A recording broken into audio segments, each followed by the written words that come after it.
ao único que é digno de receber a honra e a glória, a força e o poder, ao Rei eterno, imortal, invisível, mas real, a Ele oferecemos louvor, ao único que é digno de receber a honra e a glória, a força e o poder, ao Rei eterno, imortal, invisível, mas real, a Ele oferecemos louvor.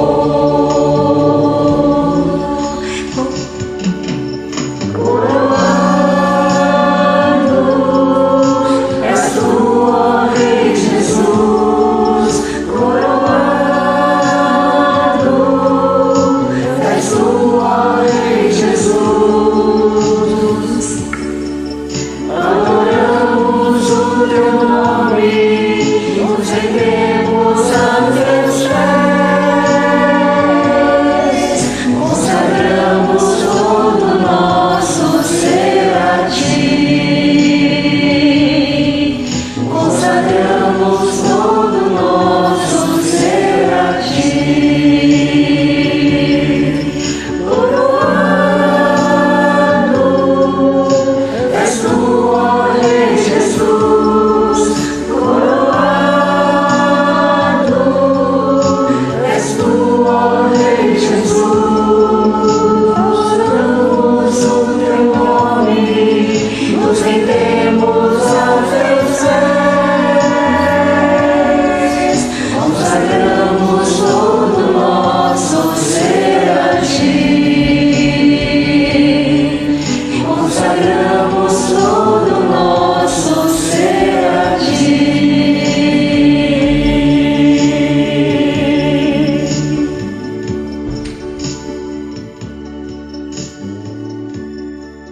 Glória a Deus. Amém. Amém. Amém.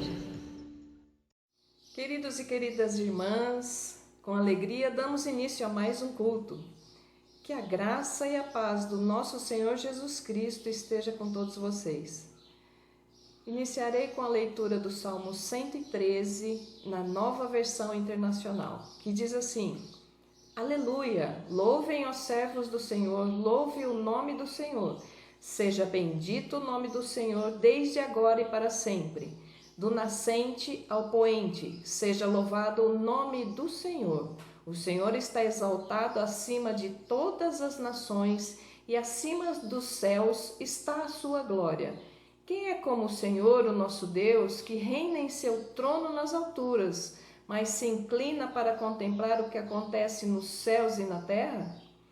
Ele levanta do pó necessitado e ergue do lixo o pobre, para fazê-lo sentar-se com os príncipes do seu povo. Dá um lar à estéril e dela faz uma feliz mãe de filhos. Aleluia! Aproveitando aqui a palavra do salmista, eu quero desejar a todas as mães muita saúde, muita força e muita alegria, mesmo nesses tempos difíceis, né? A você que é mãe biológica, a você que é mãe de coração, que Deus te abençoe, te guarde, te proteja e te fortaleça dia após dia. Agora eu quero te pedir que se junte a mim em oração. Pai querido, reunimos em Tua presença para Te louvar, Te adorar e para ouvir da Tua santa palavra. Ó Pai, renova, Senhor, as nossas forças, nossas esperanças e nossa fé. Toma, Senhor, a cada um neste instante e molda, transforma, Senhor, conforme o Teu querer. Obrigada, Senhor, por todas as Tuas bênçãos, obrigada por tudo que tens feito. É o que eu te peço e lhe agradeço com o perdão dos nossos pecados, em nome do nosso Senhor Jesus Cristo. Amém.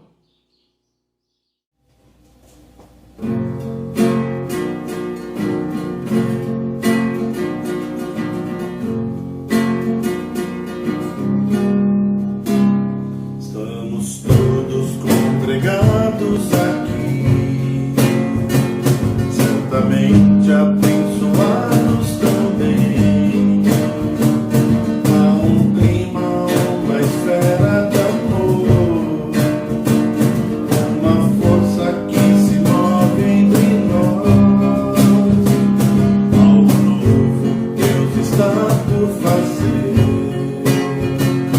Esse povo a quem o mundo quer bem, seu Espírito Ele vai derramar, uma igreja forte edificar, pra louvor de tua glória.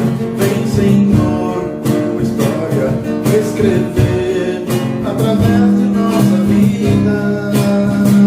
Teu querer desejamos, cumpre em nós os teus planos. Vem, Senhor, e reina hoje aqui. Estamos todos congregados aqui,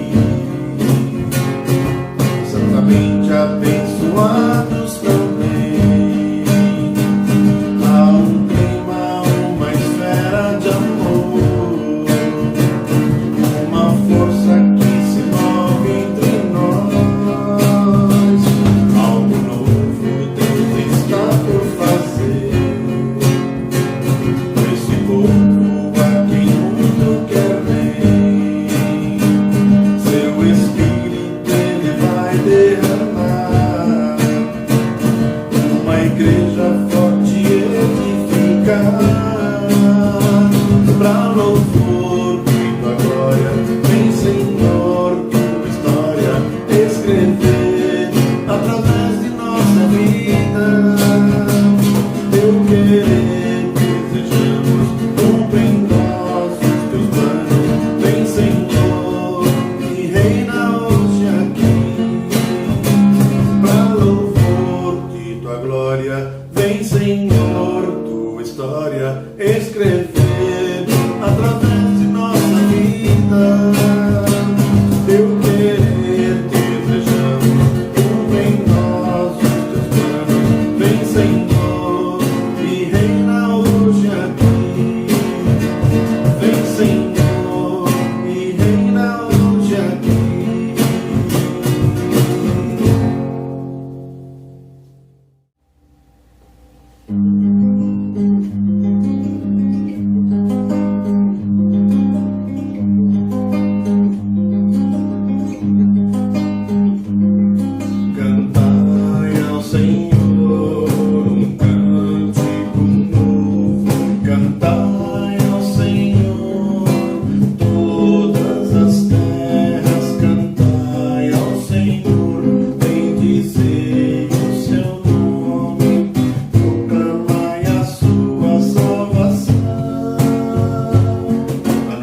O povo escravizado, que pelas mãos do Senhor saiu das garras do Egito, teve uma marcha lenta rumo à terra da promessa.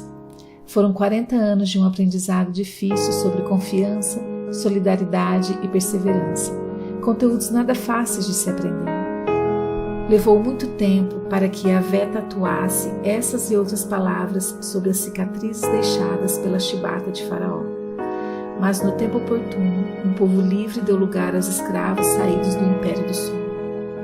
Em nossos dias, em nossa nação, homens e mulheres foram lançados na escravidão. De acordo com dados do Banco Mundial, quase 15 milhões de homens e mulheres estarão abaixo da linha da miséria em 2021, vivendo sem o mínimo, sem ter direito ao pão nosso de cada dia. Destes, a maioria é composta por mulheres que chefiavam famílias e ficaram sem emprego. Podemos até visualizar o grande número de prestadores de serviços que não têm mais o privilégio de comer do suor do seu rosto. Ao observar este cenário, a IPIB, através da sua diaconia, ouviu o clamor de um povo, o grito dos excluídos. Ao mesmo tempo em que vemos uma sarça arder sem se consumir e tirando as sandálias dos pés, entendemos que Deus novamente chama homens e mulheres para levar os desprovidos para um lugar de segurança.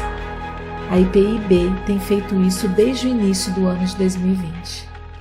A Secretaria de Ação Social e Diaconia da IPIB já ajudou os desabrigados pelas chuvas do Sudeste e Nordeste, campanha Amor em Ação, bem como apoiou as igrejas do norte do país no auge da crise de saúde pública gerada pela pandemia de Covid-19, campanhas Manaus e Acre. Agora, com a sua ajuda, faremos uma ação que abençoará simultaneamente as 5 regiões de nossa nação, numa tentativa de combater a fome que está assolando as classes populares da sociedade brasileira. Mais uma vez, a conta da diaconia será disponibilizada para que todos possamos ofertar e assim socorrer os que sofrem. O montante será transformado em cestas básicas para membros e congregados da IPIB e em refeições prontas para a população em situação de rua.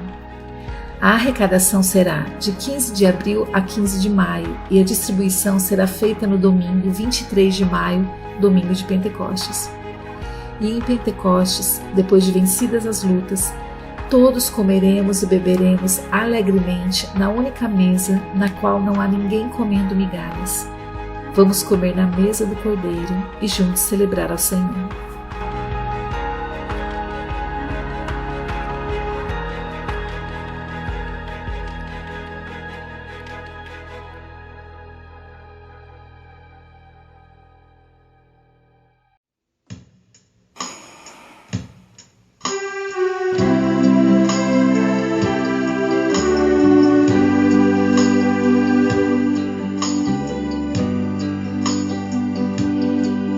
Como água cristalina de um rio que vai pro mar, a minha alma vai a ti, só pra te adorar e cantar tua bondade, meu Senhor, meu bom Jesus, aleluia.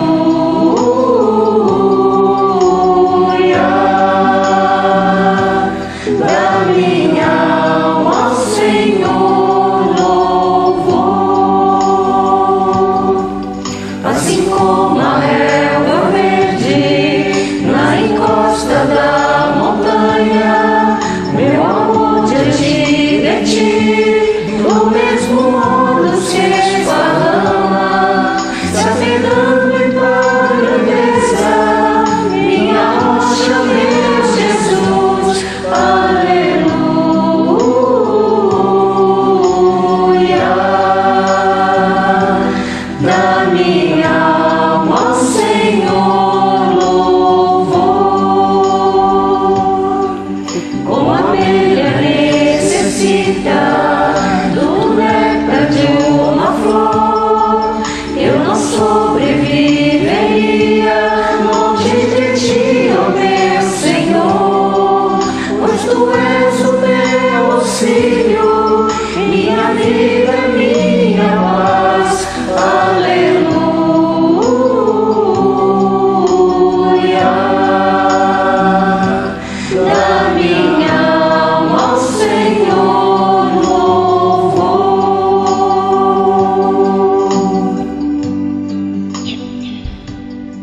Amém. Amém. Amém.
Em tuas mãos, Senhor, nos tem enriquecido, e as profissões do teu amor bondosas conduzido. De ti nos vem a salvação e as bênçãos incontáveis, e dia a dia, Pai, nos dão as suas mãos amáveis. De ti vivemos, ó Senhor, em ti nos alegramos, na comunhão do puro amor que em Cristo desfrutamos. Recebe, pois, a gratidão da oferta que trazemos, nascido, ó Deus, da multidão, de quanto a ti devemos.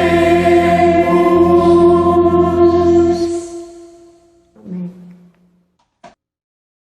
Graça e paz, irmãos e irmãs, que a graça e a bondade do Senhor esteja abençoando a sua vida e abençoando a sua casa.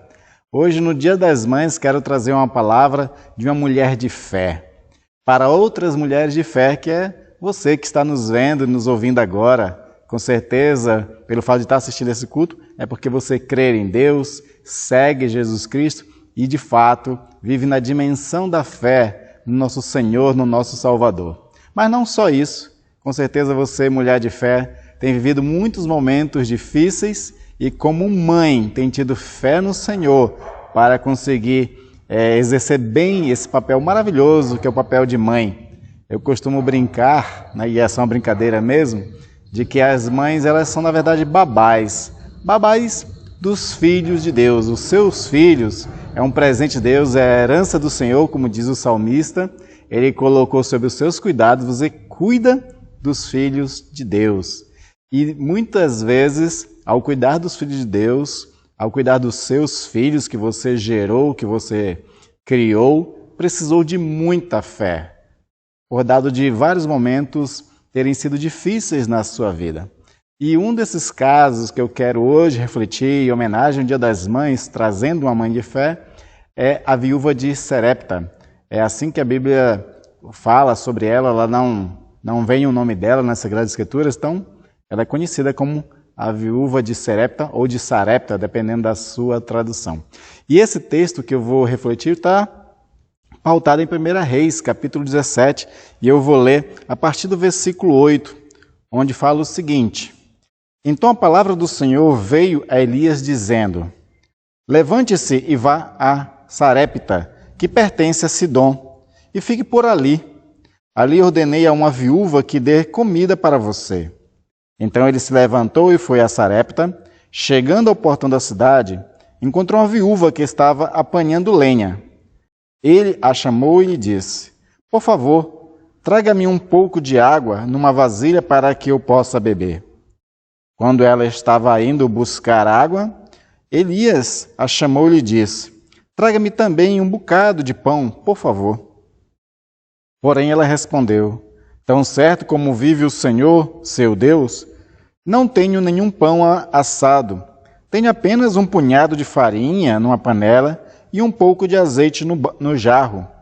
E como você pode ver, apanhei 2 pedaços de lenha e vou preparar esse resto de comida para mim e para o meu filho. Vamos comer e depois morreremos de fome. Elias disse a ela: Não tenha medo, vá e faça o que você disse. Mas primeiro faça um pãozinho com o que você tem e traga-o para mim. Depois prepare o resto para você e para o seu filho.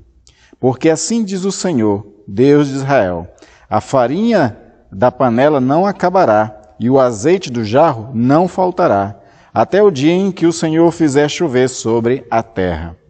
A viúva foi e fez, segundo a palavra de Elias. Assim comera ela e a sua casa durante muitos dias. A farinha da panela não acabou e o azeite do jarro não faltou, segundo a palavra do Senhor anunciada por meio de Elias. Depois disso, o filho da mulher, dona da casa, adoeceu, e a doença dele se agravou tanto que ele morreu. Então a mulher disse a Elias: O que foi que eu fiz a você, homem de Deus? Você veio aqui para trazer à memória a minha iniquidade e matar o meu filho? Elias respondeu: Dê-me o seu filho.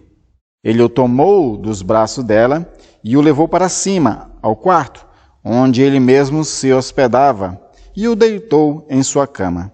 Então clamou ao Senhor e disse: Ó Senhor meu Deus, por que afligiste também esta viúva com quem me hospedo, matando o filho dela?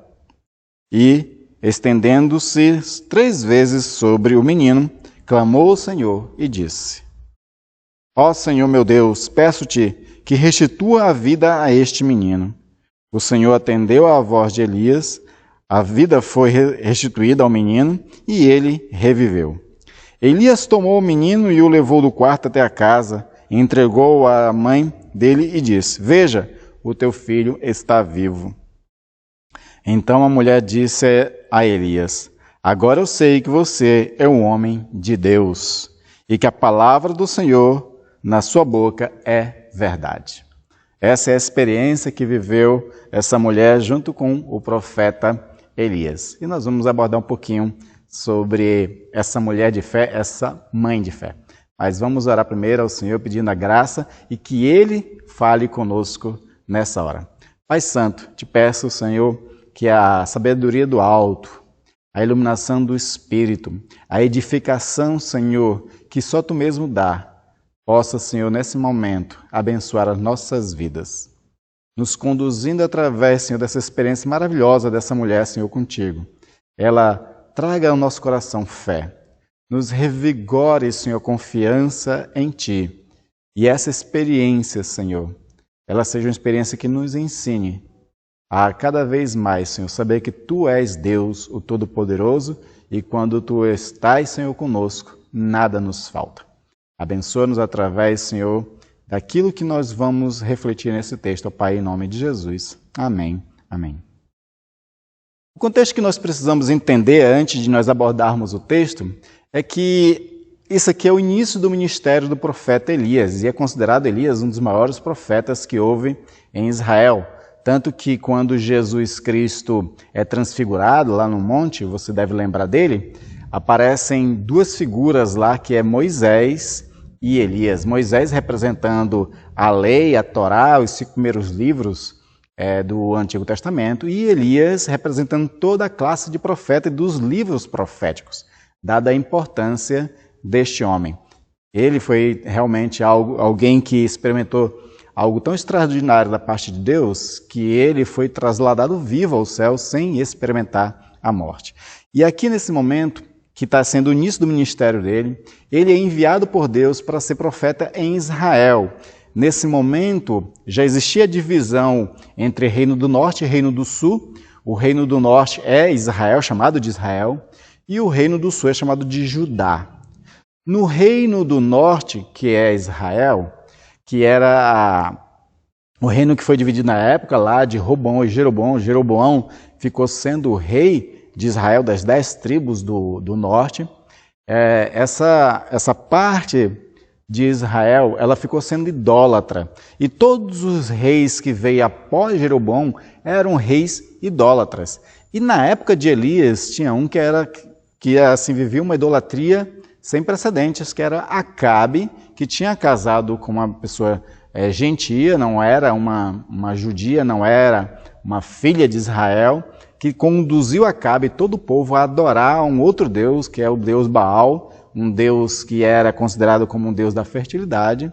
Então vivia esse momento de grande idolatria nessa parte de Israel, que era o Reino do Norte, e Elias é enviado por Deus para ser o profeta nessa região, e entre as suas missões proféticas, ele foi mandado a Acabe para dizer que Deus estava descontente com a idolatria que acontecia em Israel, e por conta disso ia cessar as chuvas em Israel por 3 anos e meio.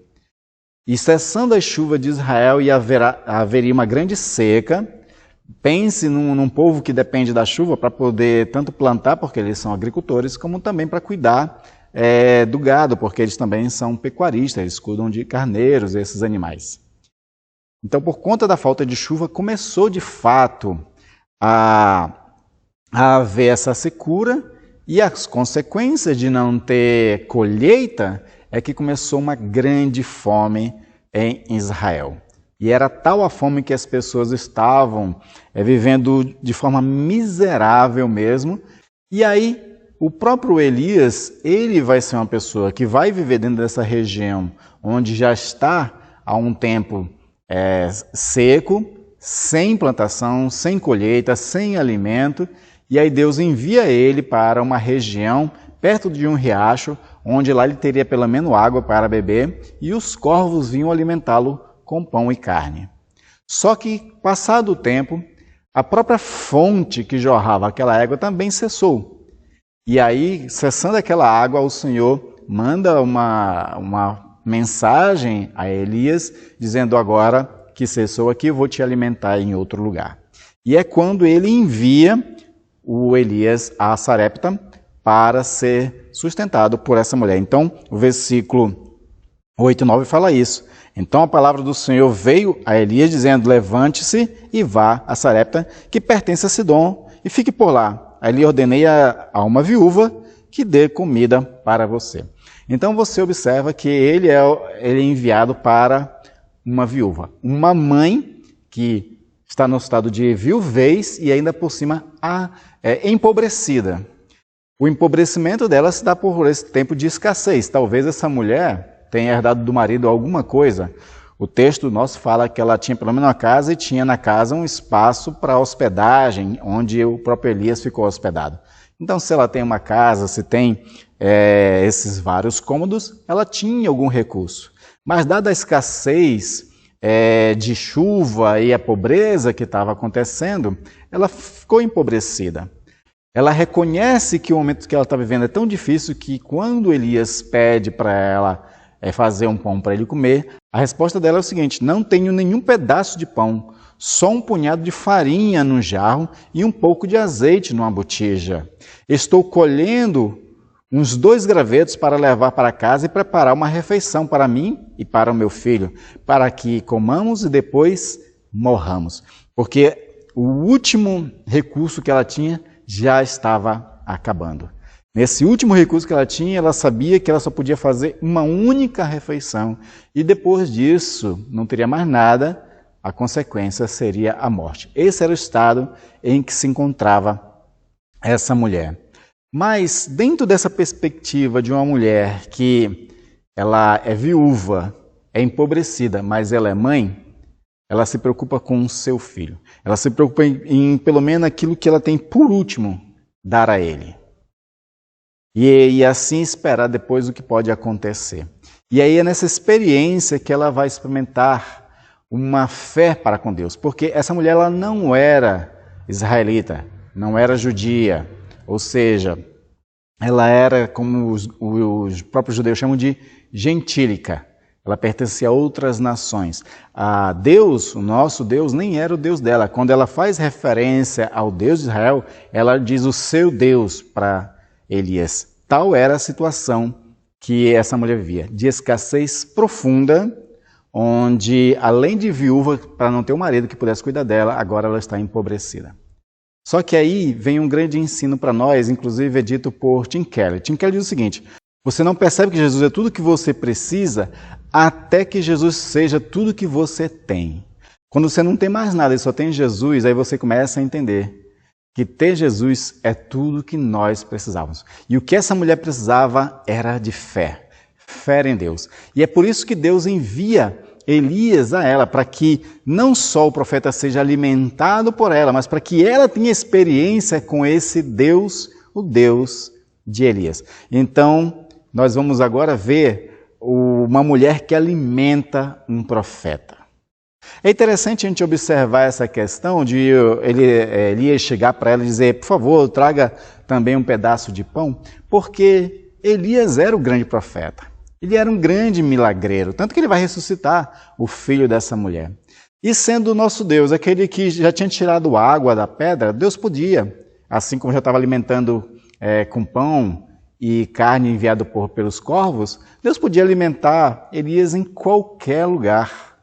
Só que Deus escolheu nessa hora fazer com que seu profeta ele fosse alimentado por essa mulher, uma mulher viúva e empobrecida. Elias ele vai experimentar ser cuidado por Deus através de uma mulher que nem fazia parte do seu próprio povo. E é então essa mãe viúva que vive numa crise, ela é quem vai sustentar o profeta. Por quê? Porque Deus resolveu ser com ela. Assim como Deus resolve ser conosco também. Quando Deus ele resolve ser conosco, o que nós temos é a experiência com Ele, de viver através de uma dimensão onde Ele de fato é tudo que temos e Ele é tudo o que precisávamos, de tudo que a gente precisa. Quando nós temos Deus, a gente começa a observar que a gente não precisa de mais nada. E tudo que nós temos é dado por Ele como bônus. É isso que nós precisamos entender e é isso que essa mulher vai entender. Quando ela diz para o profeta: olha, eu não tenho o suficiente, eu só tenho um bocadinho, eu vou fazer esse bocadinho, a gente vai ter uma única refeição e depois disso morrer. E é nessa hora que o profeta é usado por Deus e ele diz para a mulher o seguinte: não tenha medo, vá para casa, faça o que você disse que é fazer, aquele pequeno pão com o último resto de farinha de trigo e azeite. Mas primeiro faça um pequeno bolo com o que você tem e traga para mim. E depois faça algo para você e para o seu filho. Elias agora está desafiando essa mulher. Vá lá, faça o que você disse, faça o pão, mas me alimente. e depois com o resto você alimenta você e o seu filho. E é para trazer um pouco de fé ao coração dessa mulher, além dessa ordem, ele diz assim: porque assim diz o Senhor, o Deus de Israel, o que não é o seu Deus, mas é que é o Deus Todo-Poderoso, o Criador dos céus e da terra. Assim diz o Deus de Israel: a farinha na vasilha não se acabará, e o azeite na botija ou na jarra não se secará, até o dia em que o Senhor fizer chover sobre a terra. Ele está dando agora uma palavra de fé para essa mulher. É uma palavra de desafio dessa fé. Você tinha outros deuses. Israel agora, inclusive, está adorando outros deuses. Um Deus que dizem aí que é o Deus da fertilidade. E Deus está provando para Israel que esse Deus que eles adoram aí, que era da fertilidade, não é Deus nenhum. Porque se for da fertilidade, ele tinha mandado a chuva, tinha feito a sementeira brotar e vocês iam poder colher e comer. Mas para Deus provar que só existe um único Deus, ele mandou essa fome. E esse Deus de Israel, que está penalizando o povo de Israel, esse Deus, ele vai te abençoar. Esse Deus não vai fazer com que falte para você a farinha na botija e não vai fazer que falte o azeite na jarra. Esse é um desafio que ele estava fazendo para ela. E o desafio de fé colocado para essa viúva pobre, empobrecida por essa situação, nesse momento que, apesar de ter essa promessa, a única coisa que ela tem de fato é aquilo que é insuficiente. A fé, ela gosta de brincar, às vezes, com o concreto, com o palpável, com o real. Porque o real é o que aquela mulher só tinha um bocado. Ela sabia, inclusive, a quantidade que tinha de farinha de trigo e de azeite. E ele está dizendo que não vai faltar tanta farinha quanto azeite. A fé gosta de brincar às vezes com as coisas concretas da vida. E é nessa brincadeira que nós estamos sendo provados pelo Senhor. Veja só o que diz Charles Spurgeon. Ele diz o seguinte: confiar em Deus na luz não é nada. Confiar em Deus quando temos alguma coisa não é nada. Agora, confiar nele no escuro, isso sim é fé. E Elias estava dando uma palavra para essa mulher para que ela confiasse no escuro. Só tem um bocadinho de farinha e de azeite? Confie. Vá lá e faça. E essa mulher é interessante que ela resolve fazer isso. Ela resolve entrar no jogo da fé. Nessa brincadeira da fé que gosta de brincar com os concretos. E ela resolve ser solidária e dar o pouco que tem. Ela faz aquele pequeno pão e dá para Elias. Na esperança de que quando ela colocasse a mão de novo no vaso, pudesse ter mais farinha. E teve. E Deus abençoa. Confiar em Deus é seguir as orientações dele. Ele deu orientações através de Elias a essa mulher e ela obedeceu. Confiar no Senhor é você seguir as orientações que estão nas Sagradas Escrituras. Confie sempre e você vai ver Deus abençoando. E assim a fé dessa mulher é aprovada. Ela foi provada nessa experiência e foi aprovada, porque Deus de fato abençoou.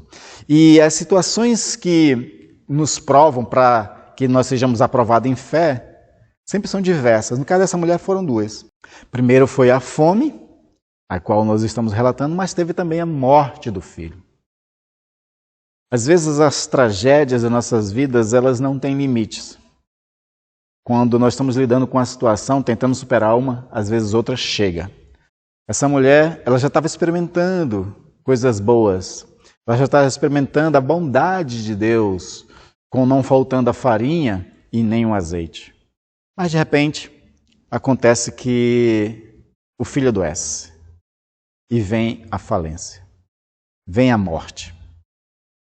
E aqui tem uma coisa muito interessante. A princípio ela acusa Elias de que ele veio trazer a morte para a casa dele, mas sabendo ela que ele era um profeta de um Deus poderoso que estava inclusive fazendo um milagre extraordinário de não fazer com que a farinha faltasse na botija, nem azeite no jarro, agora esse Deus ele tem algum desafio para mim. Você já se perguntou o que Deus quer te ensinar no momento das dificuldades? Que tipo de crescimento espiritual você poderia ter nesse momento de dificuldade? São perguntas que valem a pena fazer, porque às vezes a gente vai aprender alguma coisa muito importante. A gente vai sair desse estado de crise, diferente de como começamos, quando a gente se pergunta se deixa Deus trabalhar na nossa vida dentro desse processo. Então ela primeiro acusa Elias de ter trazido a morte, mas depois ela reconhece, tu veio trazer para mim essa realidade de que eu sou uma pecadora, de que eu não sou de Israel, não faço parte da promessa, tu veio trazer isso e jogar na minha cara? É isso mais ou menos que ela está questionando dele. Isso se encontra no versículo 18. Então a mulher disse a Elias, o que foi que eu fiz a você, homem de Deus? Você veio aqui para trazer à memória a minha iniquidade e matar meu filho? Reconhecer que está errando é o primeiro passo para a transformação, para experimentar a graça de Deus, a misericórdia de Deus, experimentar o que Deus quer fazer na nossa vida para nos promover no sentido de aumentar a nossa fé, aumentar a nossa intimidade com Ele e nos fazer crescer espiritualmente. Ela reconheceu que ela era uma pecadora. Ela estava experimentando a bondade de Deus, mas Deus estava agora exigindo dela um passo de fé, uma fé que salva. Não é só experimentar o poder de Deus que Deus quer que a gente experimente. Ele quer que a gente experimente Ele, que a gente seja um seguidor dEle, que Ele se transforme o nosso Deus. Como eu falei antes, ela cita o Deus de Israel como o seu Deus, Elias, não o meu Deus.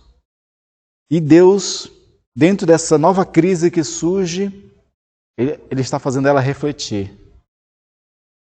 Qual é o passo que eu tenho que dar agora? Porque não é só participar de culto, não é só participar de uma bênção, de um milagre, de ter uma cura, qualquer coisa. Deus sempre exige alguma coisa de nós. Ele sempre exige uma espécie de um sacrifício da nossa parte. E o sacrifício após Jesus Cristo é sempre a morte do eu, para que a gente tire do centro das nossas vidas o nosso próprio eu e coloque o próprio Senhor como aquele que reina em nossas vidas, para que Ele seja nosso Salvador, mas seja também o nosso Senhor. E então Elias, ele pega essa criança, leva para o quarto dele e clama ao Senhor. E pela primeira vez registrado na Bíblia, acontece o milagre da ressurreição. Depois Elias devolve essa criança viva agora para a mãe e ela vai encerrar essa experiência com Deus da seguinte forma: agora eu sei que você é um homem de Deus e que a palavra do Senhor na sua boca é a verdade. Depois da prova veio a conversão. Essa mulher se converte. Ela entrega toda a vida agora dela para o Senhor. Ela resolve agora seguir a palavra da verdade.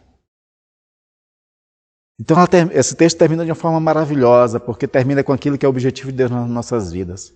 Porque Deus nos abençoa no momento difícil da vida, mas Ele quer que nós tenhamos esses passos de conversão, de transformação, de caminhada com Ele. É isso que Ele quer. Enquanto isso não acontece, a obra nunca está completa. Ainda que você experimente todas as coisas boas de Deus, se você não se converte ao Senhor, a obra não está completa. E aí você vai dizer, mas eu já sou evangélico, eu já sou crente, eu já confessei Jesus como meu Senhor e Salvador. Mas é bom a gente estar sempre avaliando se a nossa caminhada com o Senhor não foi desviada um pouco, digamos assim. Porque às vezes acontece isso nas nossas vidas, de a gente às vezes ver uma vida preocupada com tantas coisas que a gente esquece de realmente estar sempre se voltando para o Senhor. E esse momento que nós vivemos é um tempo que o Senhor está dando de oportunidade para que a gente se aproxime cada vez mais dEle. Porque talvez ao longo da caminhada nossa cristã, talvez a gente tenha abandonado um pouco o Senhor. As nossas orações têm sido automáticas, têm sido obrigatórias, eu oro na hora do culto, eu oro na hora de agradecer um alimento, mas aquela oração de intimidade, aquela oração de sentar com o Senhor e bater um bom papo, colocando diante dele todas as nossas ansiedades, preocupações, súplicas, mas também aquele momento de conversa, agradecendo, louvando a Ele, falando como se estivesse falando de um filho ou uma filha conversando com o pai. Essas coisas o Senhor sente falta e Ele quer que a gente faça para com Ele também. Então, para a mulher de Sarepta foi a fome e a morte do filho que fez ela voltar-se para Deus. Não só experimentando a bondade dele, mas experimentando também a conversão. O que está sendo usado no tempo que nós vivemos para que a gente aumente a nossa intimidade, nossa experiência com Deus, para que o nosso coração se converta cada vez mais ao Senhor? Para muitos está sendo a pandemia, mas especificamente na vida de cada um sofre uma situação diferente um do outro. E às vezes isso é, como dizia C.S. Lewis, um megafone de Deus para um mundo surdo. O sofrimento é um megafone de Deus para o mundo surdo. Então nós temos que atentar para isso. E depois disso a gente experimenta coisas extraordinárias na nossa vida, porque os sofrimentos, eles podem nos deixar amargurados, ressentidos, gerando um ciclo vicioso. E esse ciclo vicioso de um sofrimento que causa amargura e ressentimento, ele só é quebrado com a confiança no Senhor. E uma vez que quebramos o ciclo do sofrimento em nossas vidas com confiança no Senhor, a gente experimenta a alegria do Senhor, a gente experimenta coisas maravilhosas do Senhor, de uma experiência diferente com Ele. Agostinho dizia que em toda parte, uma grande alegria, ela vem antes precedida por um grande sofrimento. Deus quer te encher de alegria. E se agora o momento que você está vivendo é de sofrimento, não perca a fé. Experimente, prove o quanto o Senhor é bom. E se aproxime dele cada vez mais para que você possa, de fato, ser a filha que tem uma intimidade com o Pai, com o nosso Pai Celestial. Porque Ele já é o nosso Deus, Ele já é o nosso Senhor, mas Ele quer mais intimidade conosco. Queridos irmãos, Deus quer mostrar, através dessa mulher de Sarepta, que a fé de uma mãe pode sustentar todo um povo, pode sustentar o profeta. A fé das mães ajudou elas a cuidar dos seus filhos, a cuidar da sua casa. E vocês mães podem experimentar muito mais ainda de Deus, continuando firme na sua fé, se aproximando cada vez mais do Senhor. E você vai ver toda a sua casa servindo ao Senhor e gozando das bênçãos dEle e tendo muitos, muitos momentos de alegrias também. Onde, aqui representativamente, a farinha e o azeite simbolizem a alegria que o Senhor nunca vai deixar faltar na sua casa. Amém? Que Deus os abençoe, queridas mães. Deus esteja enchendo seus corações de muita alegria. Que vocês tenham muitas realizações pessoais enquanto mãe, de ver os seus filhos criados por vocês, tendo aqueles resultados que tanto você apostou neles, tanto investiu neles, que eles sejam orgulhos para vocês que são mães cuidadosas, mas principalmente que são mães de fé, porque o maior exemplo que vocês podem dar para os seus filhos é a confiança no Senhor, é servir ao Senhor, é ter a sabedoria dada pelo Senhor. Amém? Quero orar pela sua vida para que Deus a abençoe cada vez mais. Oremos. Pai amado e querido, obrigado, Senhor, pela vida das mães, Senhor, a qual hoje é comemorado no Brasil inteiro. Obrigado, Senhor, pela vida da minha mãe, que tem tido, Senhor, muita fé ao longo desse tempo todo. De tantos momentos difíceis, ó Deus, que ela passou. Tu sempre, Senhor, a abençoou. E hoje, Senhor, ela é uma serva tua e te agradece por isso. Da mesma forma, Senhor, tem muitas mães aqui que também têm a mesma realidade, de em inúmeros momentos nas suas vidas ter precisado de ti, da tua sabedoria, do teu sustento, do teu consolo, do teu conforto. E tu tens, Senhor, estado com elas. Muito obrigado, Senhor, por isso. E eu peço, Deus, que a alegria do Senhor seja a força dessas mães e que elas possam, Senhor, gozar da alegria de ver o fruto do seu trabalho, Senhor, crescendo e sendo abençoados também, ó Pai. Abençoa cada vez essas mulheres, ó Deus. Aquelas que estão passando por alguma luta agora, Senhor. Que elas saiam, Senhor, vitoriosas em nome de Jesus. Que elas, ó Deus, saiam te louvando dessas lutas, te glorificando, reconhecendo que o Deus de Israel é o Deus delas também. E por isso elas são mais do que vitoriosas. Pai Santo, que elas tenham a experiência de ver toda a sua casa rendida a Cristo Jesus, nosso Senhor. Que ela tenha a alegria de poder louvar a Deus junto com os seus, tendo o mesmo Senhor como Deus, como Pai. Abençoas. Tu sabes, ó Senhor, a necessidade de cada uma delas e eu oro para que Tu atenda a necessidade de cada uma delas, em nome de Jesus. Pai Santo, também em nome de Jesus, nós te pedimos a Tua graça, a Tua bênção para mais essa semana que se inicia. Que a Tua proteção, o Teu sustento, o Teu conforto e a bandeira da vitória não nos falte nessa semana. E que nós venhamos, ó Deus, prosperar em tudo aquilo que nós empreendermos durante esses dias, ó Pai. Em nome de Jesus. Cura os enfermos, fortaleces os ossos fracos, ó Pai. Aumenta a fé do Teu povo, ó Deus, e que cada um deles, ó Pai, tenha uma semana de tal forma que no final delas eles te louvem, te glorifiquem pelas bênçãos recebidas, ó Pai. Em nome de Jesus.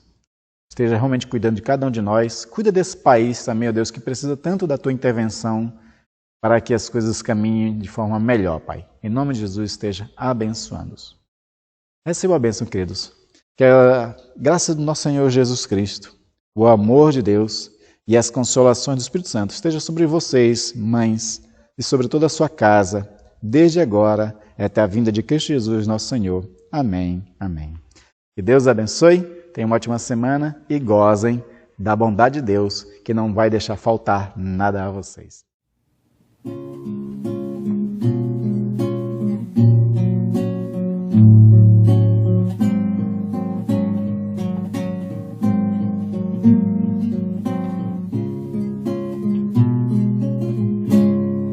Seja Deus gracioso e nos abençoe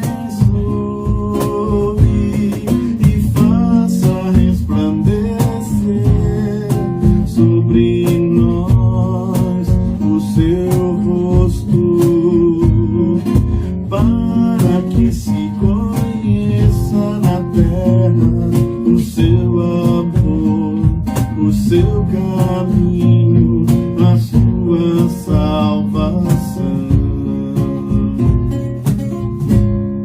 Seja Deus gracioso